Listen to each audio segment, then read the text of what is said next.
Okay, so continuing with our application problems in section 7.6, what I'm going to do in each one of these videos is walk through a couple of different types of application problems. And like I told you in class, these are problems that are going to take you time. They're going to take some getting used to in terms of what information to look for and how to make sure you're answering the question correctly.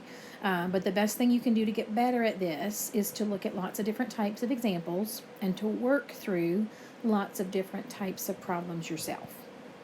All right, so the first two examples in 7.6 we did in class. In this video, I'm going to look at examples 3 and 4. All right, so example 3, a photographer has enough liquid toner for 50 5-inch by 7-inch prints. How many 8-inch by 10-inch prints will this amount cover? All right, so what I'm going to do here is I'm going to start with the information that I'm being given. All right, and I'm going to figure out how much liquid toner I have if it is enough for 50 5-inch by 7-inch prints. All right, so let's do that first. Right, notice we're given a little reminder down here. It says the toner covers the area of the prints, and area equals length times width. All right, so again, let's start with what we're given, which is enough toner to cover the area of 50 5-inch by 7-inch prints. All right, so if we just start with one picture, then that means we're looking at enough toner to cover 35 square inches for each picture. Now, we have 50 of these. All right, so to get my total area, I'm going to take 35 square inches. I'm going to multiply it, because that was for each picture. I'm going to multiply it by 50. And that's going to tell me that what I have here is 1,750 square inches worth of toner.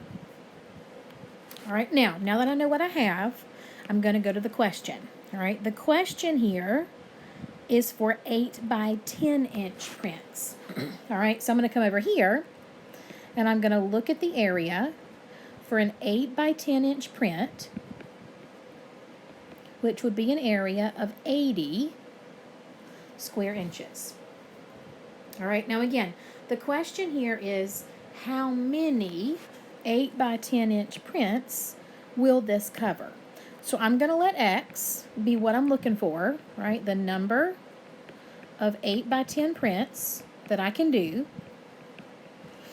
And I'm going to set up an equation here, right? If I want to look at the total amount of toner needed, I'm going to take that 80, I'm going to multiply it by X, right? The number of 8 by 10-inch prints. And that must equal the amount of toner that I have, which is 1,750. Now, once I set up this equation, right, then you should be able to see all we have to do to solve for the value of X is divide both sides by 80.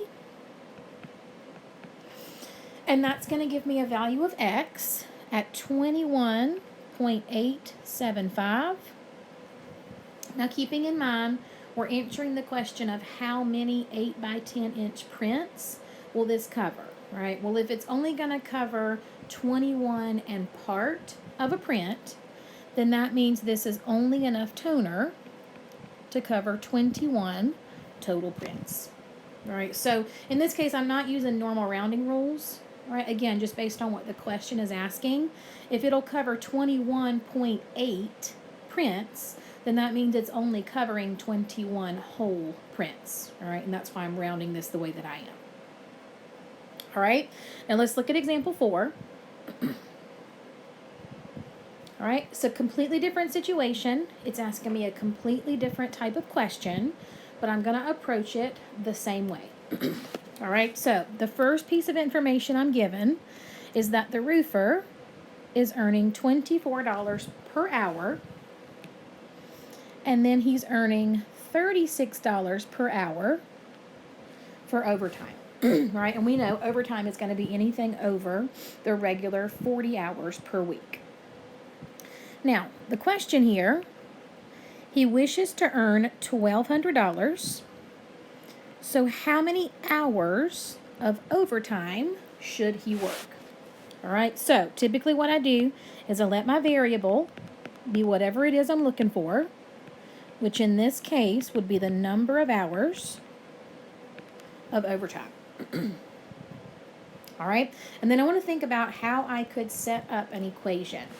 All right, so the first thing I'm going to start with here is how much he wants to earn, which is $1,200.